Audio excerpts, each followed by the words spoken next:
Muito bem. Hum,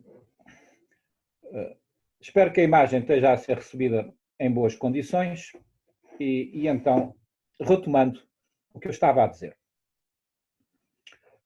Quando Ulrich Beck se referiu à globalização, ele distinguiu três aspectos diferentes que eu acho importante continuar a ter em conta. Por um lado, ele falou da globalização como ideologia, como um globalismo, para lhe dar o nome mais correto. Isto é,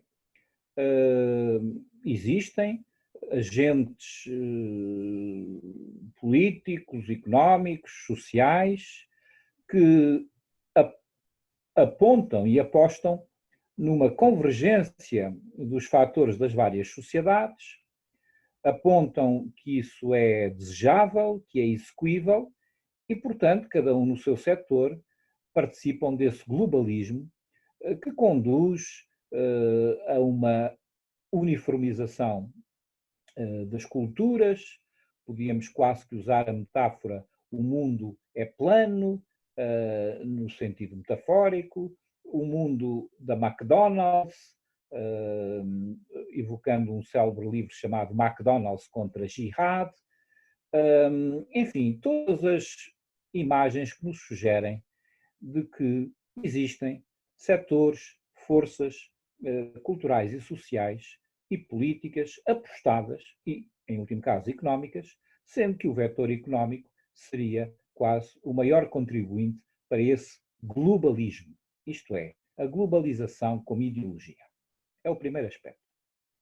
Em segundo lugar, Beck fala-nos da globalização como condicionante.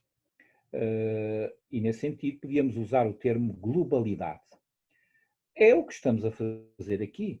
Estamos condicionados por estamos a utilizar uma ferramenta que tem uma expressão global. Estamos aqui, mesmo há uma hora atrás, eu estava num outro Zoom, enfim, com pessoas de vários pontos do globo, precisamente, e de facto não deixa de ser extraordinário como é que a nossa capacidade de comunicação, já há muitos anos, passa por fatores globais. Não só esta ferramenta digital, como, evidentemente, com peso muito grande, o chamado comércio internacional ou as trocas comerciais globais, que evidentemente aceleraram nos últimos 30 anos, como as deslocações possíveis e frequentes, quer as deslocações de tipo turístico, quer a deslocação de académicos, o programa Erasmus na Europa, por exemplo, e de uma forma também dramática, que não devemos perder de vista, o próprio fenómeno das migrações forçadas dos refugiados, que também fazem parte desta globalidade, quer dizer, dos fatores condicionantes da vida das sociedades hoje em dia. Portanto, primeiro aspecto, o globalismo é a ideologia da globalização. Segundo aspecto, a globalidade está entre nós, ou nós estamos dentro dela, é um fator condicionante. E o terceiro aspecto, diz Ulrich Beck, é a globalização como um processo. De facto, pelas mesmas razões, pelo apuramento, por um lado, das tecnologias, pela procura que até antecede a tecnologia dos encontros entre povos e entre pessoas que as antecedem à transmissão das tecnologias. Por um conjunto de processos, mais uma vez, culturais, sociais, religiosos, políticos e económicos, vivemos uma globalização. Mas aí, diz Beck e dizem outros autores, há como que o reverso dessa globalização, que é a localização. Tão forte são estes dois fenómenos que até se criou, como todos sabem, o fenómeno glocal, ou glocalização. Glocalização, porque o próprio crescendo das convergências culturais, o crescendo das uniformidades, leva a como que uma reação local e, de uma forma quase caricatural, podem até ver, por exemplo, como é que os chamados restaurantes de fast food já mostram produtos locais, não têm só o burger internacional, mas têm também, bom, aquilo que se come em Espanha ou o caldo verde em Portugal. Enfim, há todos esses exemplos. O local responde ao global e, portanto, isto é um processo no qual estamos envolvidos e esse é o terceiro aspecto. Ora, a questão que eu quero hoje lançar, e depois naturalmente que isto está aberto a questões, é até muitas vezes a parte mais interessante. O Roberto não me disse mais ou menos quanto tempo tinha, vou tentar ser minutos de exposição e depois ficar, enfim, disponível outros 30, se acharem bem, uma coisa assim. O certo é que estas realidades da globalização têm estado em incremento, podemos debater, há mais de 20 anos, há mais de 30 anos, certamente que a queda do chamado mundo comunista foi um marco importante, e agora estamos confrontados, depois de um primeiro abalo em 2008, dessa chamada nova ordem internacional, que nunca existiu, nunca foi nenhuma, primeiro não era nova, depois nunca chegou a ser ordem, e na verdade não é propriamente internacional, porque é dominada por fatores geopolíticos das grandes potências. Portanto, é uma expressão que tem três mentiras numa só, falar da nova ordem internacional. O certo é que, no meio da situação mundial, surgiu-nos, pois vindo com origens que estão por ser exatamente apuradas, mas certamente com a sua origem geográfica na China e naquele setor muito particular do centro da China, que é a província do Hubei, e da cidade de Wuhan, aliás, a cidade onde se declarou a República Chinesa em 1911, o fim do Império Chinês, porque sempre foi uma cidade muito ativa, na encruzilhada das várias regiões chinesas. O certo é que surgiu a pandemia, a calamidade, surgiu e não vai desaparecer tão depressa entre nós, não só nos seus aspectos de saúde ou de falta de saúde e na resposta clínica, como as consequências económicas. Estamos a vê-las crescer, pois cada dia que passa, e dentro das consequências económicas, naturalmente, as reações pessoais, sociais, que elas suscitam e que estão a provocar e que são um verdadeiro turbilhão de acontecimentos que todos vós têm feito as vossas análises. O que eu poderia dizer é que nesta tempestade global, a tempestade é só uma, mas não estamos todos no mesmo barco. Isto parece-me importante. A tempestade é global, mas as embarcações em que nós estamos, para usar a imagem, a arrostar, são barcos muito diferentes. Utilizando uma expressão de Robert Reich, um antigo, enfim, um norte-americano, nós estamos a ver que neste momento há como que um agrupamento, a sociedade como que se está a subdividir em grupos diferentes, cujos interesses não coincidem, sendo que o nosso papel é certamente mostrar que, para além dos interesses não coincidentes, tem que haver um esforço comum. E essa é a tal resposta que eu queria dar ao Ulrich Beck, isto é, não basta descrever o processo de globalização, descrever com elementos analíticos, descrever com conhecimentos certamente científicos, que permitem-nos traçar o quadro clínico. Vejam como é que, por exemplo, os epidemiologistas, não é? Agora, bem, eu não vou dizer que há uma epidemia de epidemiologistas, porque o assunto é trágico, mas quer dizer, de repente, os epidemiologistas ocuparam o centro do debate, mas só para focar este aspecto, o problema não é só um problema de saúde nem de epidemiologia, embora esse seja gravíssimo e seja, por assim dizer, a frente de combate que é preciso travar primeiro, e acho que não se pode falar nisto sem fazer uma homenagem aos profissionais de saúde, falo de Portugal, outras pessoas que tiveram outras paragens noutros sítios, que realmente têm um sentido heróico na sua dedicação. Mas precisamente o problema não é só de saúde, o problema não é só uma questão clínica, sanitária, de saúde pública, porque sejam o número de mortes seja considerado esmagador. Ao dia de hoje em que estamos, 27 de abril, já ultrapassou a escala de 200 mil mortes em todo o mundo. Enfim, aceitando os números que correm, que, como sabem, também merecem vários tipos de reservas. Mas é um número esmagador. Contudo, há epidemiologistas que dizem não é assim tão grande, porque o número de mortos, enfim, de outras epidemias, a gripe normal é igualmente grande.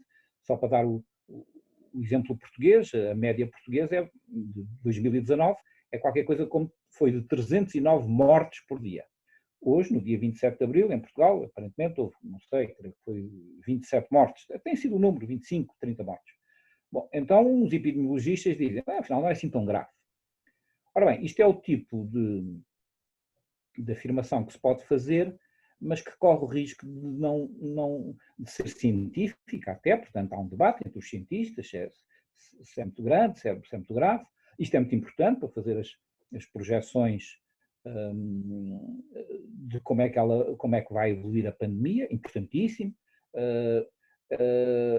mas tão ou mais importante do que nós falarmos se são muitos ou poucos mortos, comparativamente falando, eu acho que são sempre um morto a mais, um morto é sempre um morto a mais, mas independentemente disso há o próprio sentido da morte, que na nossa sociedade e cultura é essencialmente considerada obscena, é colocada fora de vista, mais uma vez quase que em jeito de caricatura.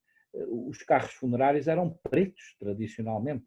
Hoje em dia são cinzentos. O cinzento é mais discreto, é assim mais fofinho, digamos assim. Não choca tanto, não é? E isto é apenas um pequeno exemplo, quase caricatural, como é que a morte nas nossas sociedades é um assunto privado, é um assunto que não interessa pôr na praça pública, convém esconder.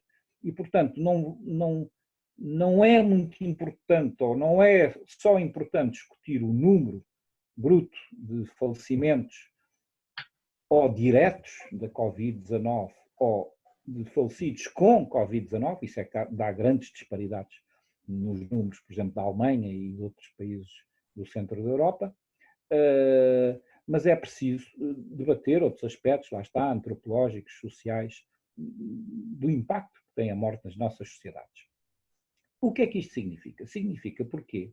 Portanto, que não nos basta a descrição científica e menos ainda ideológica da globalização, o que eu acho que devemos introduzir é a dimensão, saber se a nossa reflexão sobre a globalização nos dá alguma orientação, uma orientação ética e uma orientação, por assim dizer, também cívica. Isto é, se da reflexão sobre o próprio fenómeno não resulta algum sentido do que devemos fazer. E como sabem, essa basicamente é a mensagem filosófica, isto é, de que não nos devemos conformar com uma separação radical entre factos e valores, entre dados e normas, mas que as nossas orientações de vida decorrem dos nossos juízos, as nossas propostas, os nossos encontros decorrem da própria experiência e do conhecimento das coisas. Por exemplo, quando se diz a política deve ser orientada pela ciência. Sim, claro. Quando vem alguém falar de desinfetantes, claro que devemos dizer que a política deve ser orientada pela ciência. Mas não só. A política tem que ter um sentido de criar comunidade, nesse aspecto, um sentido ético e cívico. E o que eu estava a dizer, portanto, era que estamos todos na mesma tempestade, mas em embarcações diferentes. Eu sugeria um agrupamento de 5 grupos sociais. Vamos chamar-lhe primeiro os essenciais. Nesta crise, quem é que são os essenciais? São as pessoas que não podem deixar de comparecer no seu local de trabalho e nas suas atividades. Os profissionais de saúde, à cabeça. A crise é uma pandemia, é uma epidemia, uma crise de saúde pública. Mas são também, certamente, todos os trabalhadores rurais, toda a produção, toda a cadeia de produção de alimentos, por um lado, do seu transporte e da sua presença, enfim, nos centros, nos postos de compra de alimentos, toda essa enorme cadeia agrícola e de redes de conservação, transporte e comércio dos alimentos, precisamos deles. São certamente também aquelas profissões ligadas à segurança, a polícia, aos bombeiros, antes disso, os recolhedores de lixo, os que trabalham em armazéns, farmácias. Bom, podemos fazer a lista maior ou menor. E é engraçado, profissões, a maior parte delas mal remuneradas, mas que se revelam essenciais. Portanto, o nosso quadro do que é uma sociedade, normalmente um quadro altamente hierarquizado por relações de poder, de repente nós vemos aquilo que Giorgio Agamben chama a vida nua. Nós vemos a vida nua, vemos a vida humana desprotegida e entregue às suas necessidades elementares de ter saúde, de ter pão, de ter paz, segurança, habitação, aqueles serviços ligados à água, à eletricidade, e tudo isso é um grupo dos essenciais da sociedade. O segundo grupo que eu vejo perfilar-se, nós vamos chamar-lhe os remotos.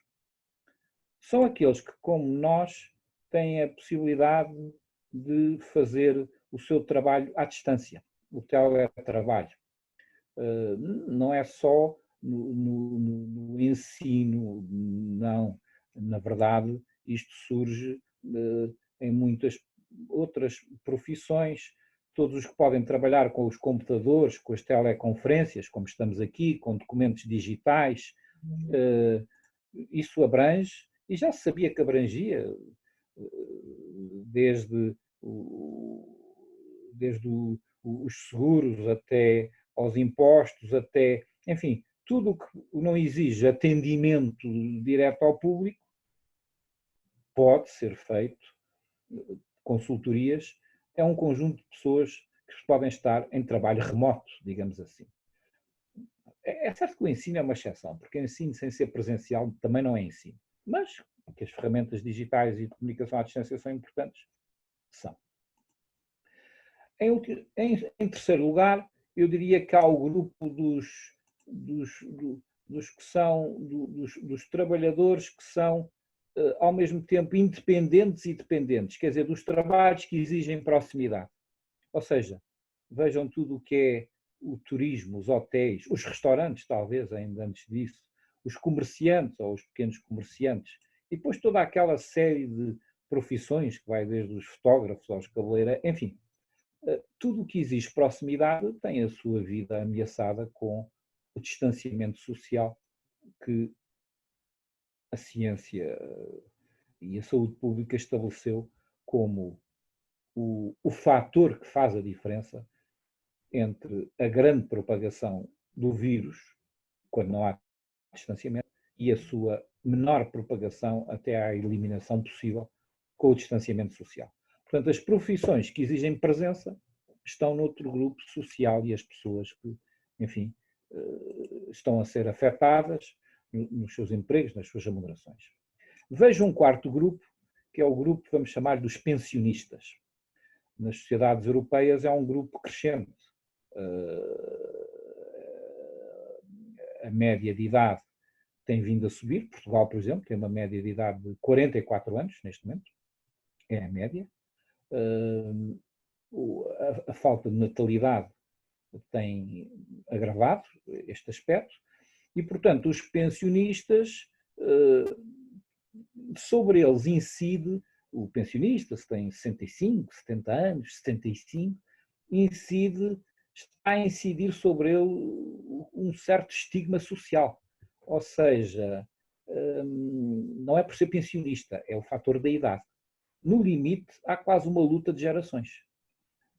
Creio que não chegámos aí, mas há pressões indiscutíveis sobre as pessoas idosas. Eu até costumo usar outra palavra, que é a palavra a maior idade. Se diz que é a idade que se é menor, então, quando se chega aos 60 ou 70 anos, eu chamo-lhe a maior idade, a idade maior. As sociedades africanas, como sabem, têm uma enorme valorização da idade maior, os chamados os mais velhos, a sua opinião, como diz também um provérbio africano, a tribo pensa melhor que uma pessoa só, e os mais velhos muitas vezes têm essa acumulação de experiências, enfim, é um facto comum, e com essa acumulação de experiência significa uma capacidade de transmissibilidade da sabedoria, que muitas vezes a geração mais nova, preocupada com o imediato, não tem. Tudo isto é, do ponto de vista, muitas vezes, até do sentido prático e da sabedoria da vida, não conta do ponto de vista científico, por exemplo, e menos ainda do ponto de vista económico. O certo é que este grupo dos mais idosos e dos pensionistas fica mais ameaçado com o distanciamento social, por muitas razões. Fala-se já que esse distanciamento terá que continuar até ao fim do ano. O problema põe-se, tem uma vivência diferente. E um último grupo que eu falaria, digamos que são os esquecidos. Os esquecidos, de certo modo, os réprobos, ou o refúgio quase, para usar a palavra de uma forma técnica. Todos os que vivem em lares, todos os que estão nas prisões, os sem-abrigos, os refugiados, enfim, todos estes réprobos ou esquecidos, também, muitas vezes este grupo coincide com menores meios materiais, certamente nos refugiados, nos sem-abrigo. Os prisioneiros são um caso à parte, também há prisioneiros de luxo, mas são certamente a minoria, e o mesmo se pode dizer dos lares, mas também são a minoria. O certo é que há outro grande grupo social que se vê emergir com os seus problemas e aliás, as taxas da Covid-19 castigam mais este último grupo. Ora, o que eu queria dizer é que o fenómeno da globalização, o fenómeno, isto é, o processo da globalização, a condicionante da globalidade, os fatores globais e locais que se chocam, estão a ser agitados por esta pandemia e é minha hipótese analisar que nós estamos a repensar muitas coisas. Nós quase que podíamos comparar a epidemia com aquele botão fast forward que nós usamos quando queremos ouvir uma música ou ver um YouTube, fazemos avançar muito depressa. Esta epidemia é um botão fast forward, fez-nos avançar em 10 anos, ou melhor, fez-nos avançar em um mês o que nós avançaríamos, o que nós levaríamos 10 anos. Por exemplo, nestas tecnologias de transmissão à distância. Estava tudo pensado, já era tudo utilizado. Por exemplo, na academia há uma estatística, 1% da academia usava o ensino à distância. Neste momento deve andar perto dos 80% ou dos 90% ou mais, não é? Avançou-se. Eventos ou propostas que pareciam impossíveis ou meramente utópicas há 3 meses atrás. Por exemplo, o perdão das dívidas dos países mais pobres foi feito. Por exemplo, que é preciso algum tipo de rendimento de cidadania. Um rendimento, não é um rendimento universal garantido, mas que é preciso dar dinheiro às pessoas. Está a ser feito em alguns países ocidentais. De que podemos multiplicar estes fenómenos, estas propostas que pareciam completamente utópicas há 3 meses atrás, e que de repente estão em cima da mesa e algumas são a ser executadas por este efeito de aceleração que tem a pandemia nos fatores globais e locais. Para não falar precisamente do teletrabalho, das consultas à distância, do ensino à distância, que em boa parte veio para ficar, não para substituir no futuro, certamente que acabando o distanciamento social,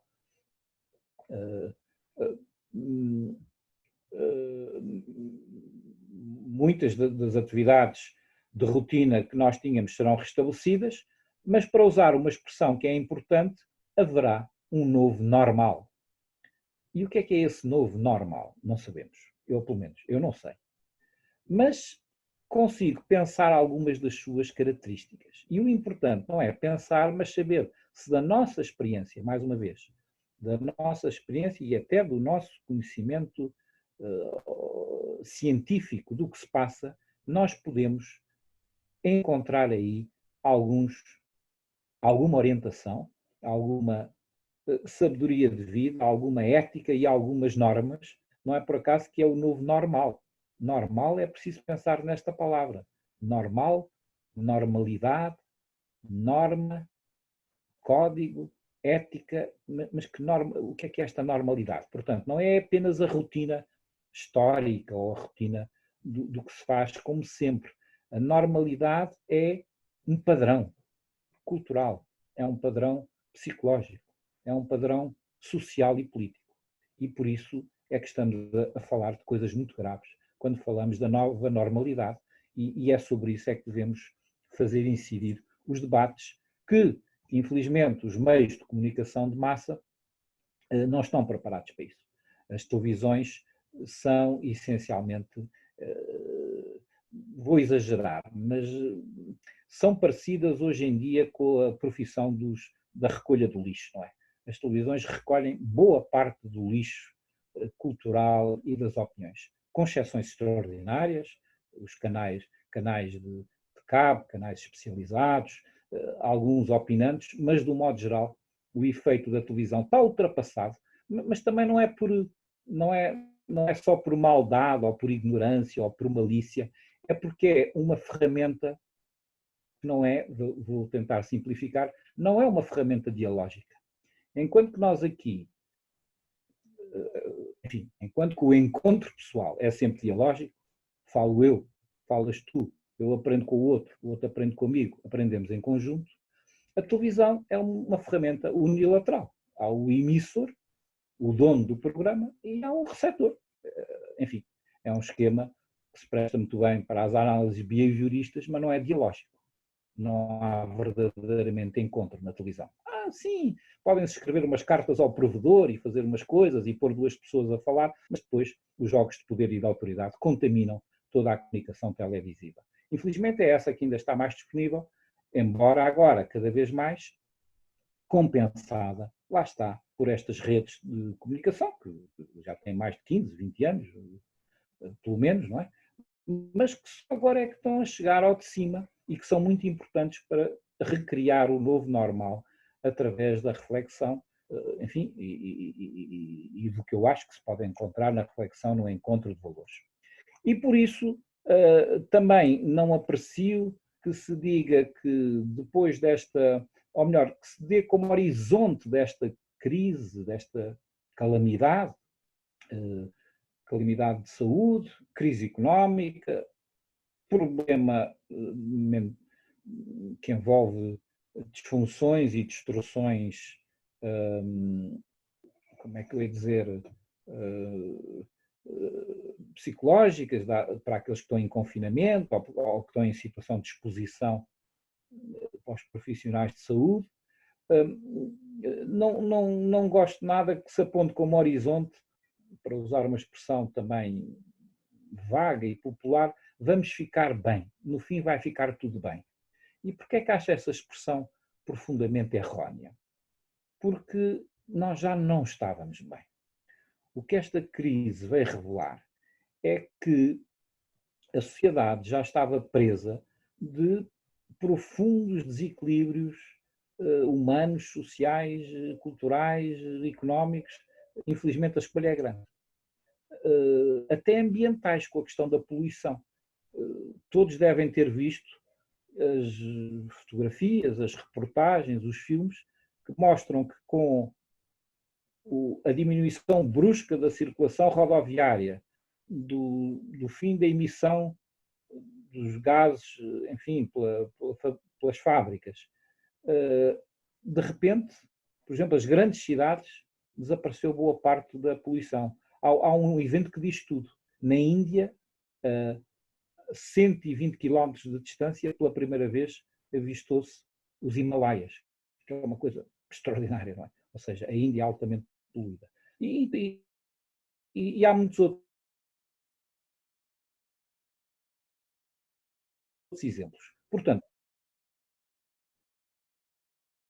do ponto de vista económico, vamos aos supermercados e compramos um kiwi da Nova Zelândia. Ótimo para os produtores da Nova Zelândia, ótimo para quem gosta de kiwis, mas vale a pena. O problema da globalização